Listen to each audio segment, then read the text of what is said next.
Okay, it looks like it's officially 11 o'clock, so time to get started.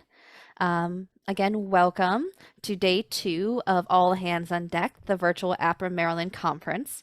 My name is Teresa Clark, and I'm the Vice President of Apra Maryland. And I get the pleasure today of getting things started. A few housekeeping notes. Everyone that was here yesterday, this will be the same that you heard yesterday. But as you know, there's one Zoom link for each day, so hop in and out as you need to, depending upon any meetings you need to go. If you need to hop off and take care of some work emails, please do. You can come right back in the room for all of the content. New content will start on the hour, every hour, and then we'll be going until 5 p.m. today. There's going to be some great sessions, so please come by and watch as much as you want. Most of the sessions will be recorded, but recordings will only be available to active Apra Maryland members. We are running a membership special during the conference where if you want to become a member and you aren't yet, you can join for 25% off using code hashtag ApraMD2021. So we hope all of you can come and become a member. You'll get access to all of these recordings as well as recordings from all of our previous webinars for the last 18 months to 2 years, as well as other content specifically for members only. If you have any technical issues during the day, you can either message any of us with Apra Maryland in our names, or you can email us at our email address at apramd@gmail.com. So before we hop in, let me go ahead and bring on board Nestor, my fellow board member, because we're going to do a giveaway. I'm unmuted. Good morning and welcome. And our first giveaway, it looks like there's 58 people currently in the room. So 58, generate random number. Number 40 wins. So that's 5, 10, 15, 20, 25, 30, 35, 40. Jody McKim, you're our winner of the first drawing. And this one is brought to you by iWave, who I believe is going to be our next speaker. Unless I got the day wrong, but No, you are correct, Nestor. Thank you so much. So I do have the pleasure today of announcing this first session of the day. Lana and Jane from iWave are presenting about how technology keeps you on the leading edge of fundraising. We are very thankful for iWave's partnership throughout the years, and we are proud to announce that they have also come on board as a sponsor for next year as well. So you'll continue to see great content from them. So let me go and pass it off to you. Thank you so much, and thank you for having us here with you today. Welcome to our session, How Technology Keeps You on the Leading Edge of Fundraising. My name is Lana Sullivan. I'll be taking you through the first part of our presentation today. And I'm also joined by my colleague, Jane, who's an account executive on the iWave team. Jane, did you want to say a quick hello? Hi, everyone. Yes, very excited to be here. Thank you so much for attending this session. Yeah, we're so happy to be here with you virtually and thrilled to be a sponsor, but really are hoping that we'll be in person with you next year. So fingers crossed for 2022 and that we'll all be there together in person. So on the next slide, I'll just take you through our agenda, a quick overview of what we'll be talking to you about today. I know most of you are probably familiar with iWave, but I will kick off by telling you a bit more about who we are, talk about our 3 keys: capacity, propensity, and affinity. We'll then look at the trends and how donors are giving differently, take a look at the current landscape, what we saw in 2020 and so far in 2021, and the expectations for what that means for fundraising going forward. And then finally, Jane will tell you a bit more about how iWave has leveraged these trends and learnings with our new innovations that we launched in the last year and what's on our roadmap for going forward. So whether or not you're an iWave client, we hope that what we share with you today will be helpful in terms of understanding those giving trends and how technology can help you fuel your fundraising efforts. And if you do have any questions, please feel free to pop them in the chat to us and we will get to those at the end of the session. So I will start, like I mentioned, telling you a bit more about iWave. So our main objective is to help you fundraise with confidence and do your job with confidence. Everything we do at iWave really is rooted in customization and transparency. So you can be confident in the data that you're using, the scores that you're getting, and your analytics. we want to make sure that you're comfortable and confident with the information that you're gathering and building and sharing with your teams to use when making decisions for your organization in terms of reaching out to your potential donors. And so on that, I know that you all will have heard these terms, but at iWave, we call them the 3 keys when it comes to identification and cultivation, which are capacity, propensity, and affinity. These 3 keys really are so important in identifying who will be a great prospect. So at a high level, capacity refers to how much wealth a person has that you're researching and how much they have to donate. Propensity relates to a person's charitable giving history. So looking at whether they've donated before, how much, how often. And lastly, affinity refers to how passionate a person is about your cause or your nonprofit's mission. So these 3 keys really are crucial to fundraise, to propel all your fundraising strategies, and that includes major giving.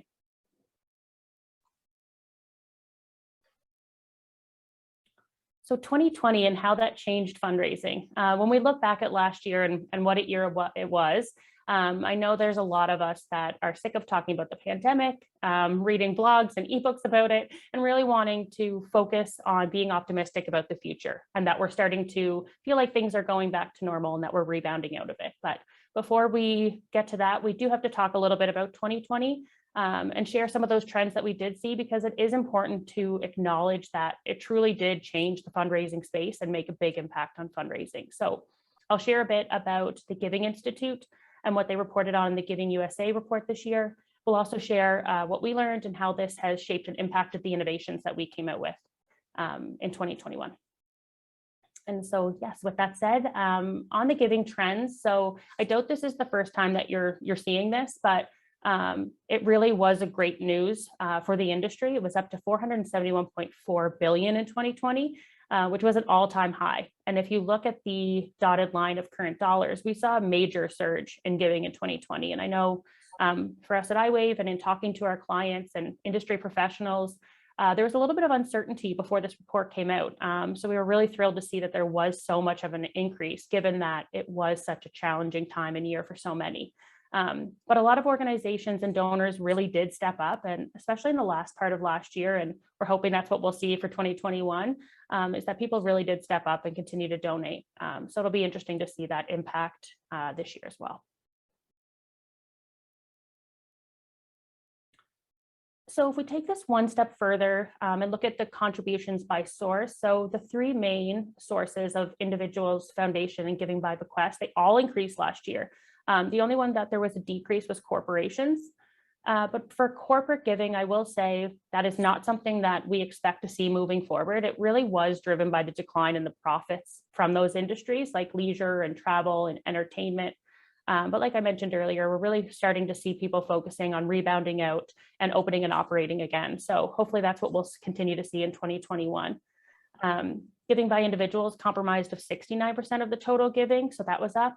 And then the really big one was foundation giving reached an all-time high of 19%. It was up 17%, which was huge. So this was a really big thing that was a focus for us, and we'll touch on that a little bit later. And on giving by foundation, so I did just want to dig into this one a little bit deeper because it does show that increase, that it is continuing to grow. And that's not something that we anticipate is going to change. We actually think it'll continue to grow. People are giving more unrestricted gifts. We're hearing that a lot through our clients and industry professionals, that if you didn't have a foundation giving strategy before, really looking to implement that because of all the unrestricted gifts and dollars that are available from foundations. And on giving by bequests, it was also increased 9%, not as consistent as foundation, but it was up to 41.91 billion. So this one is important and will continue to be important. We know that there's a lot of talk about the great wealth transfer, and it's believed that 70% of disposable income is held by the baby boomers. So what we're anticipating is that over the coming years, this will be a huge transfer of wealth from that baby boomer generation. So if these individuals, if they don't have a planned giving strategy, that's something that a lot of organizations now are looking at. So we're seeing that in the content that we're seeing across the industry and by consultants. There's a major push for planned giving programs. And if you don't have one, looking at implementing one. So that's another thing that we will touch on in a little bit. And in terms of how donors are giving and whether or not we've seen that that change, do we think that that will stay or will that just be temporary? But really, what we're seeing is equity in all aspects of life really became a major priority. Sustainability remains important. I know I touched on monthly giving, but that's continuing to grow in popularity. We say think subscription-based philanthropy because there is such a push on specific age groups really are very subscription focused. They have subscriptions for everything in their life. So looking at that from a donation perspective as well. And then again, plan giving prospects, they need to be better identified and looking for those opportunities to reach those individuals. What we're seeing is that the average American will write their first will between 45 and 55, and a large percentage of it never rewrite it. So if you're only focusing on people over 60 to talk to them about planned giving, then you're really missing a huge group of prospective donors. So that's a really important thing to think about in terms of monthly giving and also planned giving. And then on the current landscape for nonprofits, so in the discussions that we've been having with our clients, we're finding that the majority of them will fall into one of two categories. And you'll see what's bolded is that no matter which category you're falling into, the workloads are increasing. So category one, your team could be smaller, but budgets have decreased, so the workload has increased. And then category two, so maybe you have more donors than ever before, but there's concerns about retention and workloads have increased. So an example here would be food banks, for example. And if you haven't done a wealth screening before, really looking at leveraging that technology to learn more about your donors so that you can see what the opportunities are moving forward based on what we've seen in 2020 and so far this year. And so now that we've gone through the trends and what we've seen, I will hand it over to Jane to talk more about how you can fuel all aspects of your fundraising and a little bit more about what we have been working on at iWave. Perfect. Thank you, Lana. Here at iWave, we're fueling all aspects of your fundraising program. So one common area that we focused in the past was major gifts. The way we're building the program now and moving forward is focusing on all of these areas. So starting from annual giving, major gifts, planned giving, capital campaigns, monthly giving, and all the way to our latest innovation, which is foundation and corporate research. So we want to support all these areas. We want to become that platform that is sort of the one-stop shop for you to do all of these aspects so we can support you into hitting your targets. So we would like to show you how to leverage all these areas. And the first area that I want to talk about is foundation and company screening. So this is one of our latest innovations that has everyone buzzing and really, frankly, excited about. So we've always been able to do foundation and company research. But now with iWave's Foundation and Company Screening Program, we can enable you to uncover more grants and gifts by accelerating that effort. So we all know that foundation and company research is typically very painful. It's very labor intensive. It takes a lot of time, it's very costly. And from what I'm hearing from clients lately, is that we're short-staffed, that we don't have the bandwidth to deal with foundation and company research, but that we would like to add it on. So here in iWave, we're here to change all of that. Again, we want to become that all-inclusive place where you can do all of your research, including foundation and company research. So I want to show you how this works within our platform. I will do that, but before I do that, I want to talk about another game-changing feature that is called multi-lens scoring. So we've recently released this feature and we're all very, very excited about this. My clients are super on board with this feature because it truly changes the way you do typical wealth screening. And we can again uncover more donors and more donations via this way. So let me ask you this. Have you ever had a situation where a prospect is suitable for a $1,000 gift donation, but not a $5,000 gift donation? Another situation is, think about how many programs you have within your organization.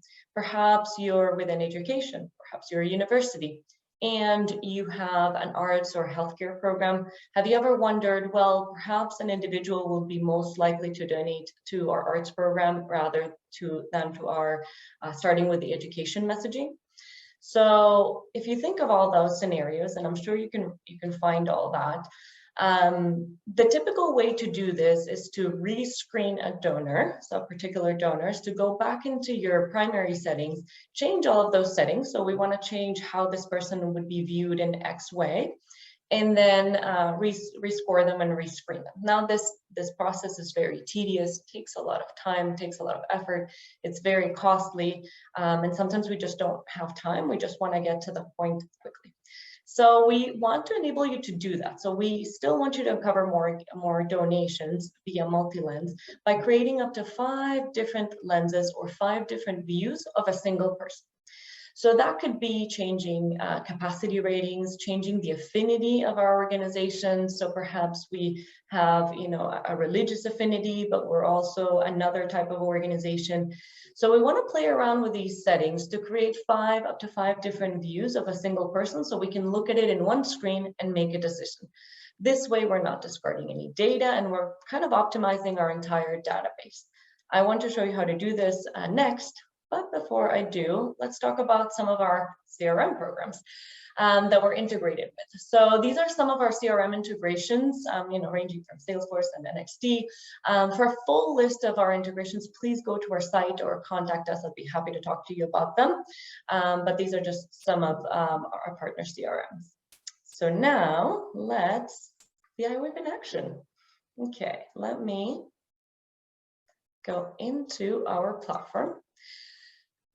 So going into the main settings of our platform, let me see if I can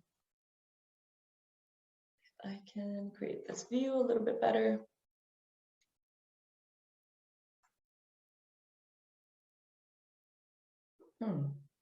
Lena, do you know how do I enable the full view?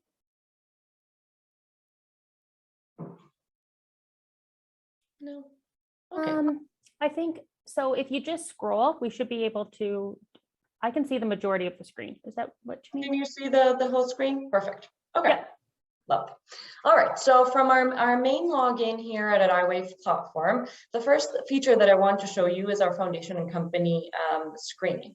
So just as a typical, so clicking on screening here to the left, just as a typical wealth screening for individuals, I've got here a few demo screening files. Let's take a look at how to upload a whole list of companies and foundations. So we'll create a new project just like we did for individuals, and we'll click here. So now I can actually upload a whole list of foundations and companies. Here are the list of names. I can get an iWave score, which is again comprised by propensity, affinity, and capacity. So how philanthropic is the organization? Have they donated to similar causes to ours? And do they have the capacity ratings that we've set them up to? Okay. So now with this, we want to be able to take a look and say, well, could they give us a grant or could they give us a major gift? So one of the first things that our clients tend to do is look at the insight section here, which we can use our filters. Okay, we can filter down our champions, our distinguished philanthropists, our not now prospects, and our hidden gems, similarly to individual wealth screening, or we can download a summary. So when I click on the PDF, I can download a 2-page summary of our screening results. Again, very similar to individual wealth screening, but we want to do that for companies and foundations. So we get a 2-page profile here. The most important section would be your insight section, whether we should be reaching out to those companies or those foundations, and our top 5 by group. So we can take a look at that, and then we can filter all this information out via the platform. We can export this, we can share it with our team. So now let's take a look at an individual company or foundation. I'm going to click on the Vulcan Materials company. So now I can get the full record information. So typically when we're doing foundation company research, we'll go onto different sites and we'll try to gather different information. Again, this is very time consuming, but we want it all in one page, right? We want to start with a summary that is the largest estimated giving capacity, their previous donation histories. And we can get some financial information on the company, some detailed information, including the relationship mapping as well. We can also do that. And then the most important part here would be their donations, the previous donations, right? We can sort this by gift range, by gift year. And then we can take a look at in the previous years, where have they donated to? So this is our donations database called VeryGift. We've got about 170 million records in here. And this creates an ideal situation for also building a new pipeline of prospects, foundations, and companies. So if you are interested in taking a look at, let's say, the Alabama Symphony Orchestra, if you wanted to take a look at their donors, just as a refresher, you can click here and take a look at their donors, including foundations, corporations, and individuals as well, right? Okay. So now if I go back into the records and I determine that this company is good because it has from 1 to 4 capacity, an iWave score of 4, which is fantastic for us. So now let's take a look at the iWave score. So we're determining that there are 4 in terms of propensity, 4 in terms of affinity, and 4 in terms of capacity. Now we can look at their affinity split. If you've got 2 affinities, we can take a look at that. So our messaging can start differently as well. We've got some internal giving information here, which is RFM, information for recency, frequency, and monetary scores. We've got all of it down here so that then we can determine in the analytics section how to reach out and whether they should be a good prospect to reach out to. So we'll tell you that this company is a hidden gem. They have an area of opportunity. They've got great potential to become major gift donors. They have the capacity and already given to other nonprofits, but they are not giving to yours. So once we compare the iWave score with the RFM score, that is how we're getting onto those analytics, right? And then again, similarly to individual wealth screening, we're giving you the velocity, whether it's accelerating in the past few years, whether it's decelerating, whether it's steady. We want to give you those tidbits of information to give you an idea whether this would be the right time to ask or not. And then again, I can export this into a nice single PDF file. I can also export it into an Excel file. But this way you can send it to anyone within the organization, to any board members, and then you can always click that you've verified this particular profile.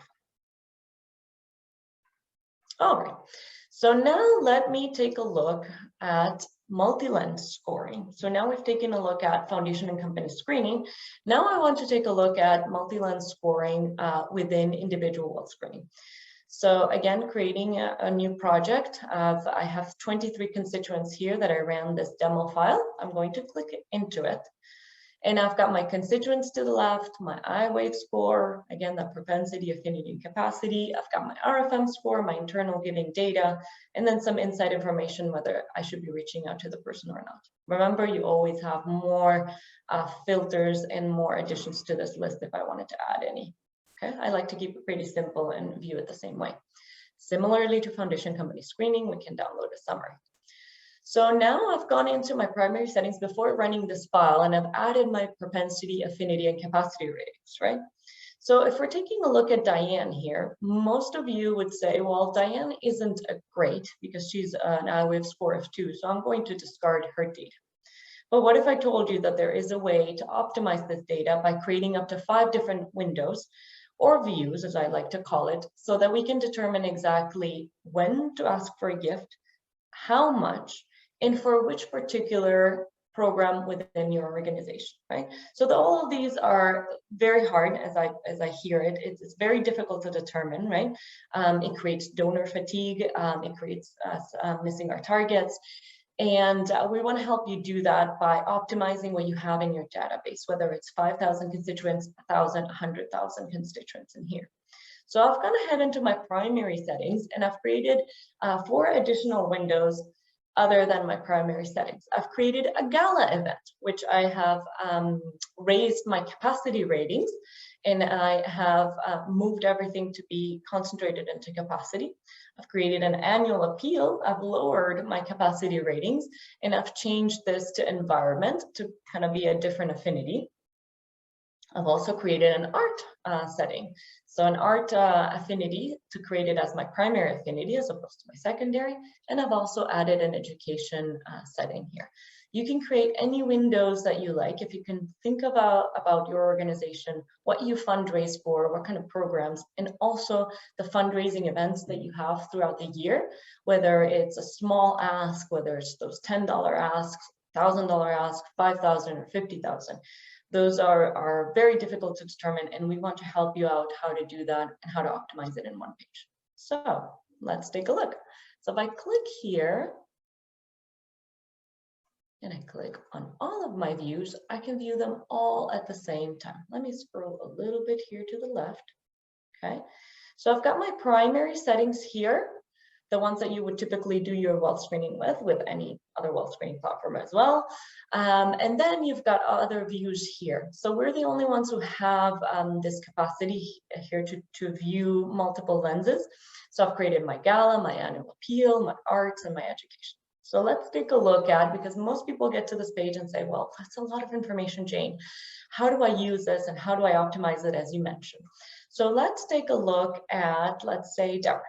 So this person in my primary settings, I would have discarded them. I would have said, you know what, they're not useful. They won't give us the gift at the capacity that we've set, and they don't have the affinity.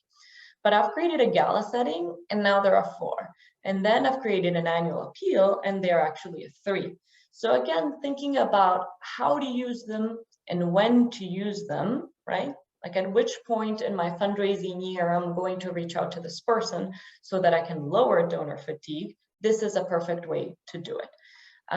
In this particular example, we wouldn't use them for any, but in this particular example here for Diane, we would use her for the gala event. And as I scroll down my only 23 constituents that I ran, I can pop and see a lot of different names that I would use them in different settings, right? Again, optimizing that data. In 23 constituents, I was able to pull more than just a few names that I would use. Imagine how you would optimize that in an entire database, right?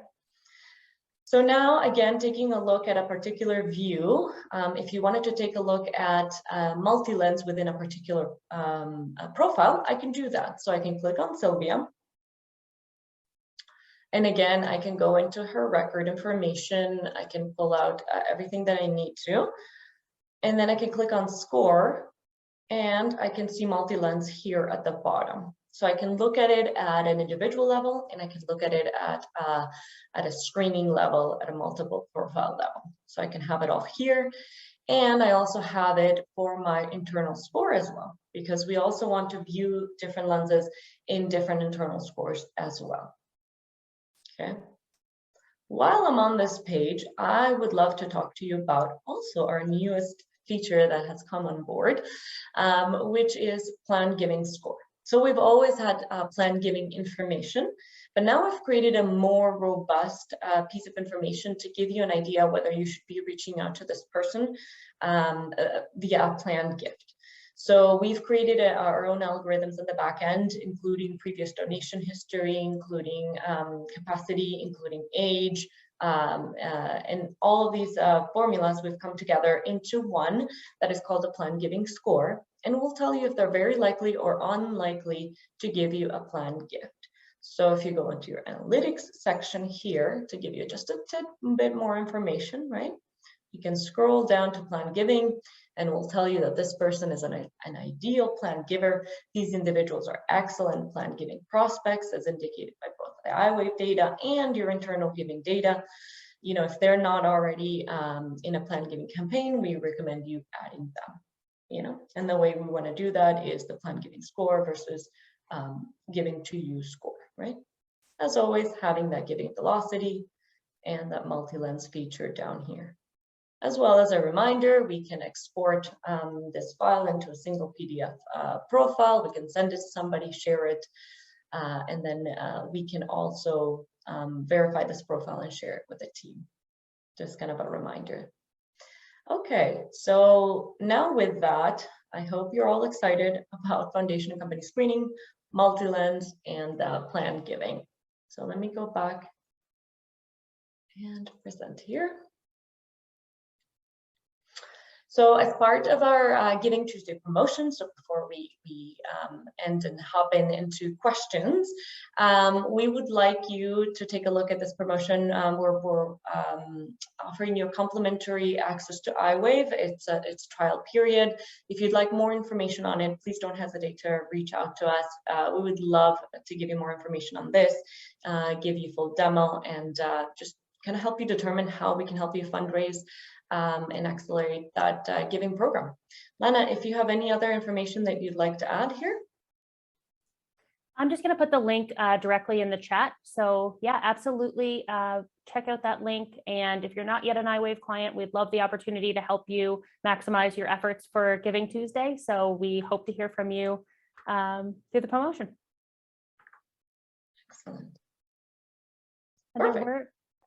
And there were some questions that came up throughout. If anyone has any more questions, please do pop them in the chat and we will get to those. One question, Jane, was just on Razor's Edge and for CRM, and I know we do also integrate with Razor's Edge as well. Yeah, so within that integration, yes, we do integrate with Razor's Edge NXT. It integrates quite beautifully. I'd love to show you how that feature integrates within a demo. With that, I would also like to say that if you don't see a list of your CRM on our website as part of the integration, do not worry, we're here to help you out. As usual, we can upload and download files seamlessly. Not everyone integrates their platform, so don't be disappointed if you don't. We're here to help. Again, we have a team of lovely individuals that are always willing to help. I do want to preface that our training and onboarding is unlimited. It's free. We don't want just to give you platform details and logins. We want to be there every step of the way so that you can fundraise successfully. Absolutely. So a couple more questions. Is multi-lens additional? Is that an additional fee for iWave? Multi-lens is an additional fee for iWave.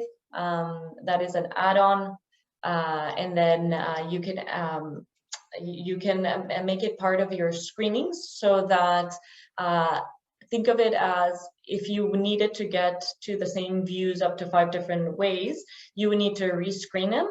Rescreen all of your donors, which would take a bit more time and money because then you're spending more time on rescreening those donors.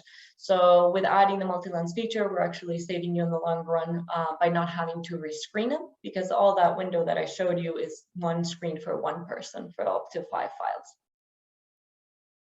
Perfect. And where does iWave pull the donation information from? Yes, that is a very good question. So our donations database, VeriGift, is our own proprietary database, and we pull information from publications, any kind of annual reports. So we've got our own little bots at the back end looking for this information. So if the information is public, is available, we will grab it, and then we'll actually link a PDF file so that you can see the source file, so that we're always being transparent into how we got into that file.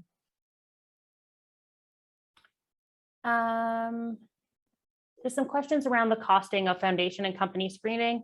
Certainly reach out to us at any time and we can provide all of those different costings for you.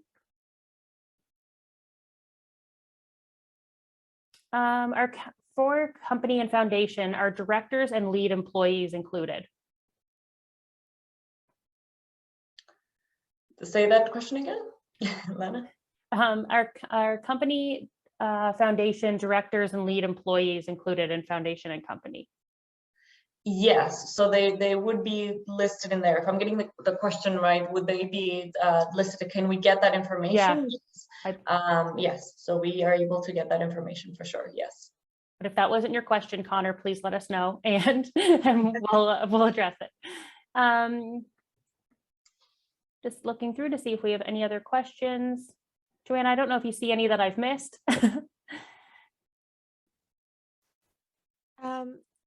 Yeah, so I was wondering if you could talk a little bit more about kind of the trends in technology, where are you guys working to for next year and the year after in terms of like, what are some things just around the corner as well? I was wondering if you could talk about that.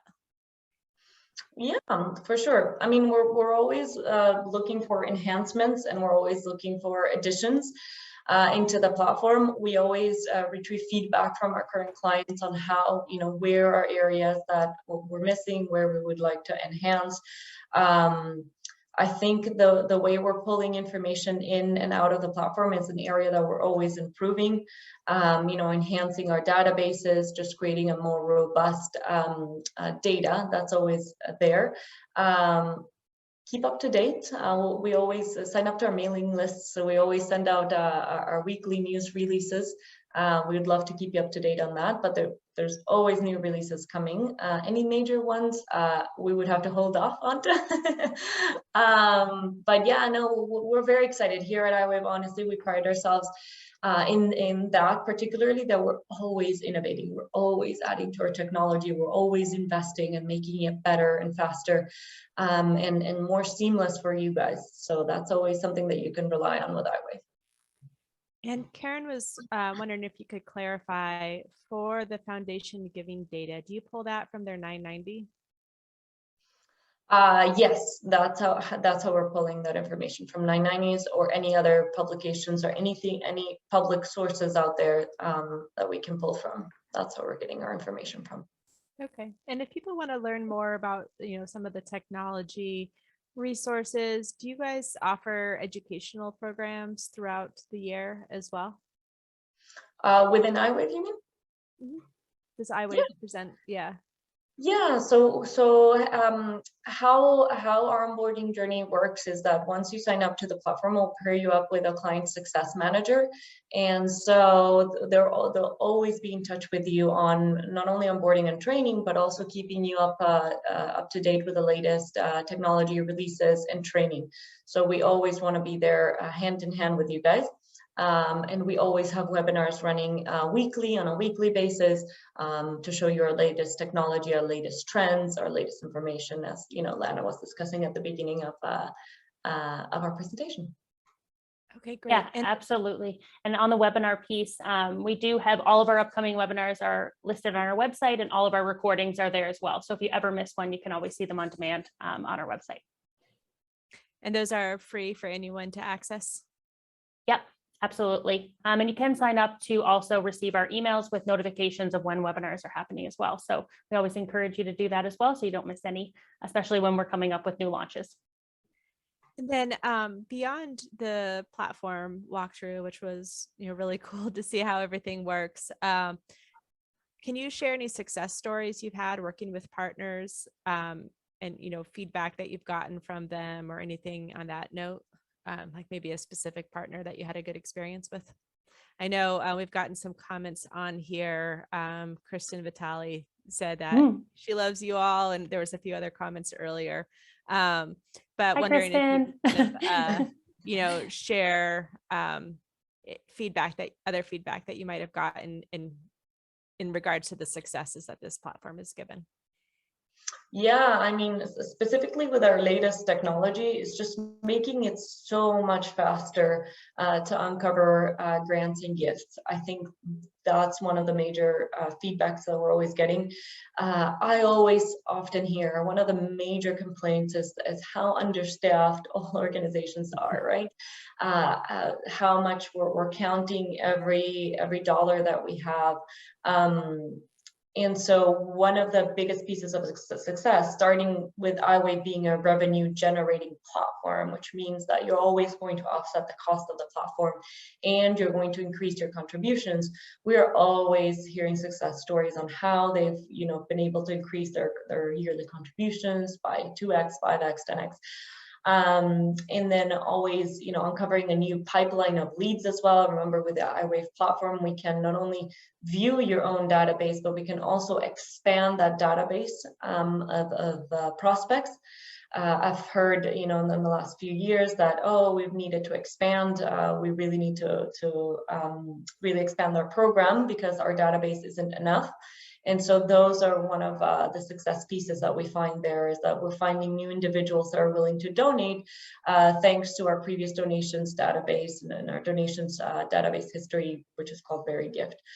Another piece of information that we found, especially through the last year, is getting to know those new donors. So I'm hearing it all the time that thankfully this year has been very difficult, but a lot of organizations have been able to find new donors that they know very little information on. So now they're able to leverage the iWave platform to get to know them a little bit better and to make a more robust and complete decision onto how, when, and where to reach out to this donor, because that's a major complaint that I always hear is donor fatigue, especially in this last year. So if you can optimize that, especially when and how much, so that you're not just asking your board members, oh, how much should we ask for them, or how much they're willing to give us, really with real data that you have in front of you, that those are the biggest success stories. Lana might have other success stories that she might want to share. Yeah, absolutely. I think that that's a great overview, and in terms of definitely throughout the last year and everything that we've seen in 2020, that really is the focus that we're seeing of organizations leveraging their technology. And like I talked about, doing those screenings, learning more about those donors, having a better understanding of how much they can give and when. So we've seen lots of great success stories. I know that we're seeing some comments coming in from some clients that are actually here with us today. And Kristen, I know specifically we just did a webinar with the National Aquarium to talk about the success of their data-driven approach. So lots of great success with our clients, and looking forward to next year and what's to come. And Kristen says, yes, we did. Well, that's great. And then the only other question that I saw coming up was just for company and foundation research, can you do that without a screening? Yes, so we've always had that functionality to do foundation company research separately. Now the ability to add, 1,000 names, 20,000 names, upload them and run a screening file, that's sort of a new feature, just creates a faster, more accelerated way to do your research. But yes, you can certainly do that without this add-on feature, just the typical and traditional way of looking into our Very Gift data or into our GuideStar database that is also embedded within our platform. So yes, you can certainly do that without the add-on. Good question. All right, wonderful. Well, just wanted to give a few announcements before I say thank you and we take a little bit of a break. But just really appreciate this sponsor hour going through your product. Starting at noon, we're going to get into the rest of our day. At noon, we're going to have a presentation from the UK on prospecting across the pond. So hope you can, everyone can sign in for that. At 1 o'clock, it will be a keynote speaker, John Brothers, who leads the T. Rowe Price Foundation on unleashing the power of collaboration. You will see iWave again at that point. They're going to just be there for a short introduction before John speaks. So you might be able to get a little bit of a summary, though you guys will probably be experts at that point. At 2 o'clock, we're going to have JDEI, which is our Justice, Diversity, Equity, and Inclusion conversations. And then at 3, relationship mapping, and at 4 will be our networking hour. We have one more day tomorrow, and at 5 o'clock tomorrow, for those who are in the area, you're welcome to join us in person at a happy hour at Checker Spot. And there's more information on that on our website. We are also currently have a scholarship open for anyone who is looking, who lives in Maryland, who wants to become a member. Go ahead and email us at apramd@gmail.com. And if you are able to submit today, you can be considered by tomorrow as well. But all that said, iWave is just such a great partner for Apra Maryland, and they are the ones who really made this free conference possible. So we really appreciate the support of the nonprofits that you offer, both with your product as well as just with the chapters, to make sure that we can help our nonprofits grow and support our missions. So Lana and Jane, thank you for speaking. And I know people can reach out to you if they have more questions or if they want access to that free product. that you're offering for the 200 screenings. Beyond that, if everyone wants to go ahead and take a 15-minute break, and at 1 o'clock, we'll be talking about that prospecting across the pond. So thank you so much, everyone. We'll see you soon. Thank you for having us. Thank you.